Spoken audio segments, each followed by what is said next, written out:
Bonsoir à tous, ravi de vous retrouver pour cette première édition complète de la soirée sur Al-Oula. Voici les titres de l'actualité. À Marrakech, son Altesse Royale, la princesse Lalla Selma, présidente de la fondation Lalla Selma Prévention et Traitement des cancers, a présidé hier une cérémonie à l'occasion de la Journée nationale de lutte contre cette pathologie.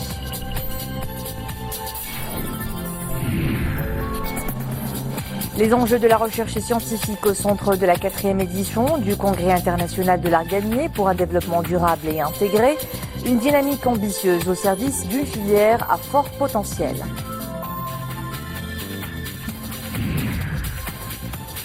Visa for Music est de retour pour une 4e édition. Tout un programme à Rabat qui rassemble des artistes d'Afrique et du Moyen-Orient. Dans ce journal, l'ouverture de l'événement au Théâtre National Mohamed V. Nous entamons cette édition par ce rappel du communiqué du ministère des Habous et des Affaires islamiques annonçant que sur ordre de Sa Majesté le roi Mohamed VI, Amir al-Mu'minin, des prières rogatoires seront accomplies demain dans toutes les régions et provinces du royaume. Amir al-Mu'minin a décidé que des prières rogatoires soient accomplies à travers tout le royaume, suivant en cela la tradition de son ancêtre vénéré, le prophète Sidna Mohammed, que la paix et le salut soient sur lui, chaque fois que les précipitations se font rares, précise le communiqué. La lutte contre le cancer, un combat mené sans relâche par son Altesse Royale, la princesse Lalla Selma, présidente de la fondation Lalla Selma Prévention et Traitement des cancers. Hier à Marrakech, son Altesse Royale a présidé la célébration de la Journée nationale de lutte contre cette pathologie.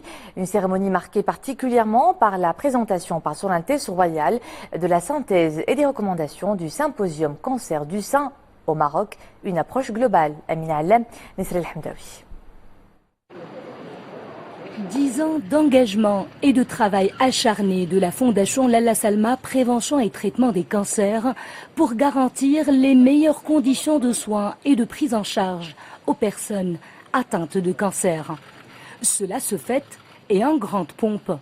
Cette cérémonie, présidée par son Altesse Royale la princesse Lalla Selma, présidente de la Fondation Lalla Selma Prévention et Traitement des cancers, a été marquée par la présentation des recommandations qui viennent clore les travaux du symposium sur le cancer du sein au Maroc. L'occasion de dresser un état des lieux du cancer, une maladie qui enregistre 40 000 nouveaux cas chaque année, avec en tête le cancer du sein, représentant 36% des cas révélés. Depuis la mise sur pied de la fondation Lalla Selma, un grand pas a été franchi dans le combat contre cette maladie silencieuse. La célébration de la Journée nationale de lutte contre le cancer est l'occasion de s'arrêter sur les réalisations accomplies tout au long de l'année dernière. L'occasion également de rendre hommage à tous ceux et celles qui ont contribué à la concrétisation des objectifs de la Fondation, que ce soit dans le domaine de la prévention, du dépistage précoce ou encore la prise en charge des malades.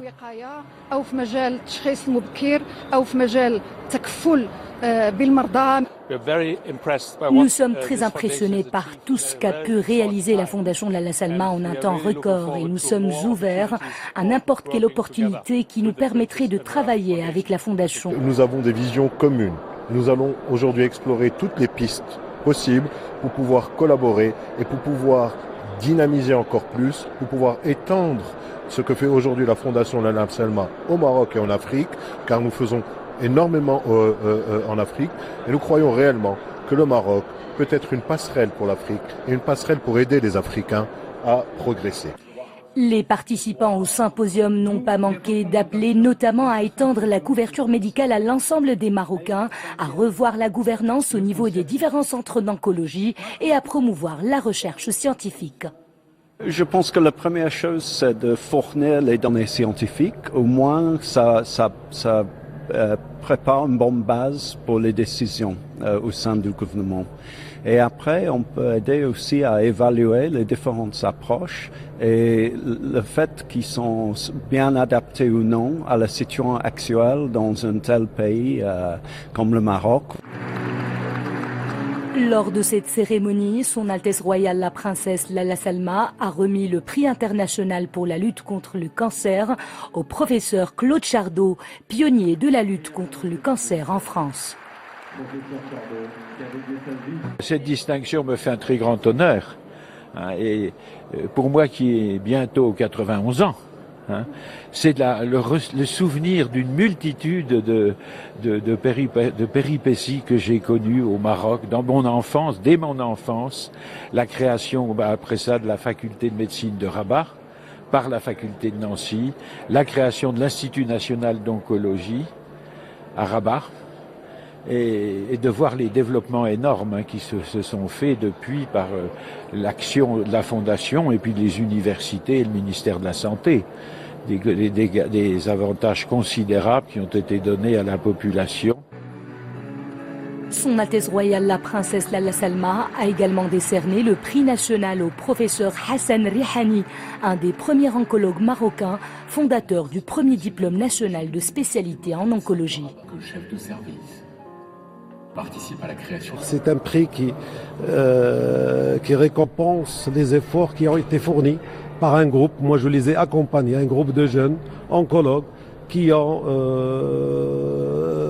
été à la hauteur, qui étaient brillants et qui ont donc que nous avons accompagnés pour essayer de réaliser beaucoup de choses sur le plan oncologique, sur le plan de formation et sur le plan de recherche.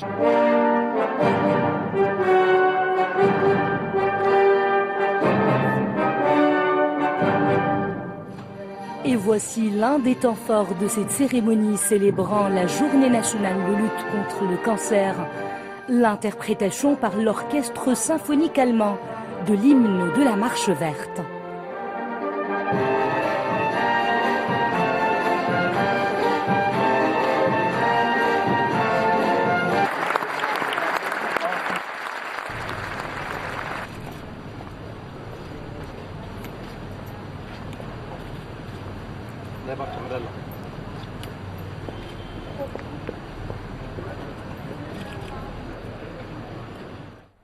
Un conseil de gouvernement s'est tenu sous la présidence de Saadine El Athmani. Au programme, un exposé de la secrétaire d'État chargée du développement durable et sur la participation de la délégation marocaine à la COP23 à Bonn. 4 projets de décret ont également été adoptés. Un relatif à la détermination du fonctionnement et de la composition de l'Observatoire des délais de paiement. Le second fixe la liste des licences et conditions exigées pour exercer les fonctions de commandement et les fonctions d'officier à bord des navires de pêche. Le troisième texte porte création et organisation de l'Institut de formation au métier des énergies renouvelables et de l'efficacité énergétique à Oujda. Et puis le dernier texte concerne l'application de certaines dispositions de la loi relative aux carrières. À l'issue de ce conseil, le ministre délégué chargé des relations avec le Parlement et la société civile, porte-parole du gouvernement Mostafa Al-Khelfi, a précisé que le gouvernement travaille avec un grand sérieux pour conclure l'opération de rapatriement des Marocains bloqués en Libye. Une commission œuvre ces derniers jours de manière plus intense et sous la supervision de ce ministère pour garantir le retour au Maroc des personnes bloquées en Libye dans de bonnes conditions et en sécurité. Le commissaire européen en charge de la migration, des affaires intérieures et citoyenneté a eu des entretiens avec le ministre des Affaires étrangères et de la coopération internationale. Les questions migratoires et la sécurité ont été au menu de cette rencontre qui entre dans les cadres du dialogue Maroc-UE. Au micro de Mohamed El Wahibi, écoutons le commissaire européen. Le Maroc, c'est un pays très stable et comme je dis à plusieurs reprises, un pays stabilisateur dans la région. Ils peuvent vraiment contribuer à assurer la sécurité et de l'autre côté une gestion très efficace de l'immigration. C'est un pays auquel nous devons adresser notre reconnaissance pour tout ce qu'il a fait tout au long de ces dernières années, en contribuant à une gestion positive de l'immigration. Mais ce pays est aussi sous pression. On est là pour les soutenir et l'aider. Agadir maintenant, où le développement de l'arganier et ses écosystèmes est au cœur de la 4e édition du Congrès international de l'arganier. Le thème retenu est révélateur de la volonté d'accélérer la cadence et de se focaliser sur le développement durable et intégré. Une dynamique ambitieuse au service d'une filière à fort potentiel. L'arganier, un arbre endémique au Maroc. Chercheurs, académiciens nationaux et internationaux, mais également des acteurs économiques se sont penchés 3 jours durant sur la mise en place d'une forte dynamique au service de cette filière à fort potentiel pour l'amélioration du niveau de vie de près de 3,5 millions de personnes qui vivent dans les régions semi-arides et arides atlantiques au Maroc. Valorisation et recherche scientifique. Mais l'enjeu majeur, c'est l'accès à l'information scientifique relative à l'arganier, diffuser et faire bénéficier cette information à un large public d'experts. La deuxième chose, c'est développer la chaîne de production de l'arganier. Cette rencontre a permis de récompenser plusieurs acteurs œuvrant dans le domaine de l'arganier et qui ont permis des avancées notables pour l'amélioration de l'attractivité de cette filière à fort potentiel et la pérennisation de cette plante allégorique qui couvre une superficie de près de 830 000 hectares. C'est quelque chose qui m'a resté dans la tête. D'ailleurs, je le vis toujours sur la liste de UNESCO où ils sont avec l'évolution et comme ça, je suis toujours au courant où ils sont avec l'évolution de réalisation de la réserve de biosphère.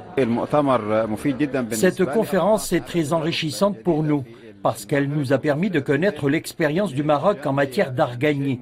J'ai mesuré à quel point cet arbre est important et objet d'un intérêt particulier de la part des institutionnels, des chercheurs et associations. Le ministère de l'Agriculture, de la Pêche maritime, du Développement rural et des eaux et forêts prévoit la plantation de 1870 hectares d'arganier au titre de l'actuelle campagne agricole 2017-2018. Dans le cadre d'un programme de plantation de 10 000 hectares, une enveloppe de plus de 50 millions de dollars est allouée à ce projet par le Fonds vert du climat.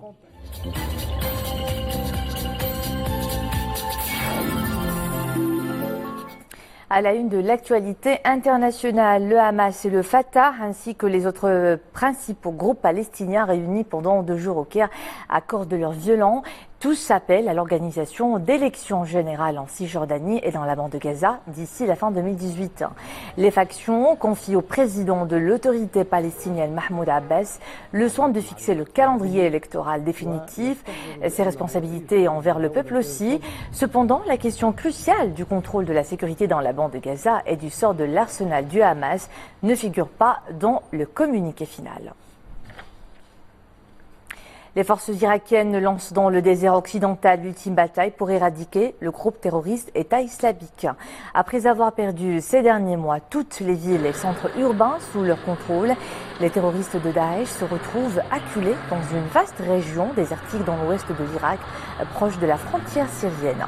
Ce matin, l'armée, la police fédérale et les forces paramilitaires du Hashd al-Shaabi ont lancé une vaste opération pour nettoyer la région d'Al Jazira qui s'étend sur les provinces de Salah ad-Din, Ninive et Al-Anbar. Cela représente 4% du territoire. Le président russe Vladimir Poutine entrevoit une issue au conflit en Syrie et aimerait en récolter les lauriers. Lors du sommet tripartite de Sotchi hier, il a indiqué que la Turquie, la Russie et l'Iran ont convenu de tenir un congrès national de dialogue syrien. Vladimir Poutine a affirmé que le président Bachar al-Assad devrait faire des concessions. Il a aussi promis que les élections devront être supervisées par les Nations Unies. La Birmanie et le Bangladesh signent un accord ouvrant la porte au rapatriement des centaines de milliers de musulmans Rohingyas qui ont fui la répression de l'armée birmane. Le programme de retour doit débuter sous 2 mois. Les critères de rapatriement ou le nombre de personnes concernées par ce programme n'ont pas été précisés. Un groupe de travail qui reste à former doit se pencher sur cette question.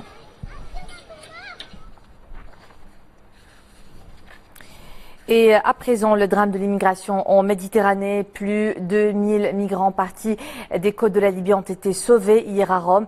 Ils ont été retrouvés à bord de 10 bateaux pneumatiques et une petite unité en bois. Une femme a même accouché au moment du sauvetage sur un bateau lors de cette opération. Depuis le début de l'année, pas moins de 14 600 migrants ont été secourus en Italie.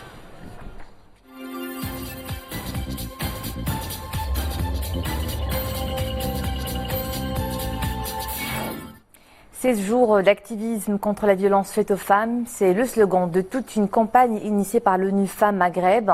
Un événement soucieux de sensibiliser l'opinion publique et l'informer de l'ampleur des violences qui touchent encore la gente féminine. Et comme les années précédentes, la couleur orange sera un thème central et unificatrice de toutes les activités. Wissal Imri et Zakaria Mokimbillah. La violence à l'encontre des femmes touche quelques 6 millions de femmes et de filles au Maroc. Face à ce phénomène, la sensibilisation et l'information de l'opinion publique s'imposent. La campagne de l'ONU Femmes vise à renforcer la lutte contre la discrimination et la violence basée sur le genre, tout en soutenant les franges les plus défavorisées. Nous intensifions les mobilisations, la sensibilisation pour, disons que tous et toutes, tous les acteurs concernés s'engagent davantage et renforcent leurs initiatives pour éradiquer la violence et faire que cela cesse. Bien entendu, c'est pas une violation qui dure seulement ces 16 jours, mais qui est continue toute l'année. C'est juste un moment d'intensification des efforts de mobilisation. Malgré des avancées importantes dans ce domaine, beaucoup reste à faire. Une mobilisation qui nécessite l'implication des acteurs gouvernementaux, de la société civile et des citoyens. Cibler des acteurs qui ont tous un rôle à jouer dans ce domaine et nous espérons à travers cette mobilisation contribuer au changement des mentalités, des approches, des regards et œuvrer ainsi à un monde plus sûr pour ces jeunes filles et pour ces femmes. Le coup d'envoi de cette campagne sera donné par un grand lâcher de ballon au site historique du Chella.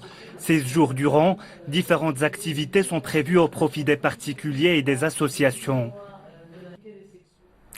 Les éléments de la Sûreté nationale et de la douane du port Tangemed ont mis en échec ce matin une opération de trafic d'une importante quantité de drogue dure et de téléphones portables saisis à bord d'un autocar de transport international de voyageurs en provenance de Bruxelles. Les opérations de fouille menées par les services de sûreté ont permis la saisie de 15 kg 100 grammes de cocaïne ainsi que de 117 unités de pièces détachées de téléphones portables de contrebande qui étaient dissimulés dans les bagages à bord de l'autocar, conduit par un chauffeur de nationalité européenne. C'est ce qu'indique un communiqué de la Direction générale de la Sûreté nationale. L'équipe nationale de football améliore une nouvelle fois son classement en FIFA et atteint la 40e place au niveau mondial. Les Lions de l'Atlas ont gagné 8 places en un mois de compétition et cumulent 738 points. Ce nouveau bond est expliqué par les victoires du Maroc contre le Gabon et en match amical contre la Corée du Sud. Rabat, capitale de tous les mélomanes, à l'occasion de la 4e édition de Visa for Music, le salon international des musiques d'Afrique et du Moyen-Orient. L'événement s'est ouvert hier au Théâtre national Mohamed V avec des prestations de troupes du Maroc, d'Inde et d'Afrique. Un carnaval musical doublé d'un échange interculturel pour une meilleure visibilité des artistes de la région. Hassan Silla et Dominique Orlando ont assisté hier à l'ouverture de cette 4e édition. Explosive et éclectique, c'est en ces termes que les organisateurs eux-mêmes qualifient la programmation culturelle de cette édition 4e des Visa for Music. Avec plus de 40 groupes venus principalement du Maghreb, du Moyen-Orient et de l'Afrique, il y en aura effectivement pour tous les goûts, mais aussi pour toutes les formes de découverte, puisque la plupart d'entre eux sont des artistes encore très peu connus.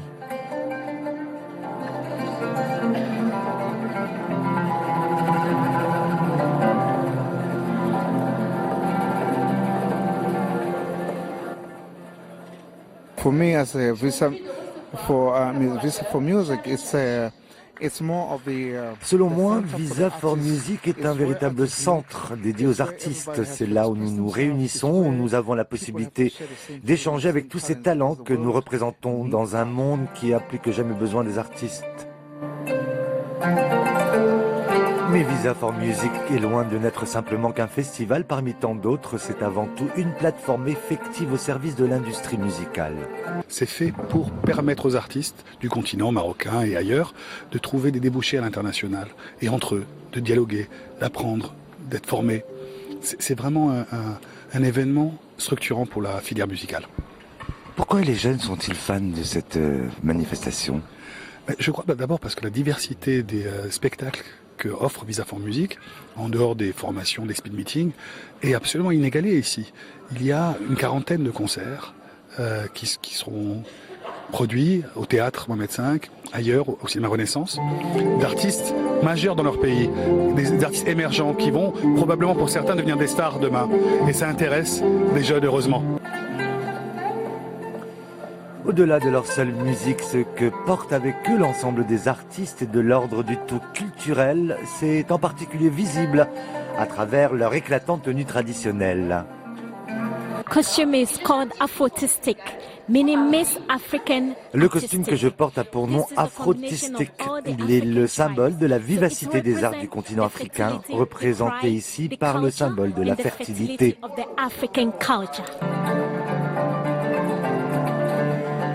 De la poésie persane à l'afro-pop du Zimbabwe, de la funk sénégalaise au jazz méconnu de Palestine. Le public est donc invité à voyager d'une contrée à l'autre jusque très tard dans la nuit, puisqu'à compter de minuit, ce sera au tour des DJ de venir se relayer aux platines et d'imprimer ainsi la place prépondérante qui est la leur dans ce vaste périmètre de l'industrie du divertissement.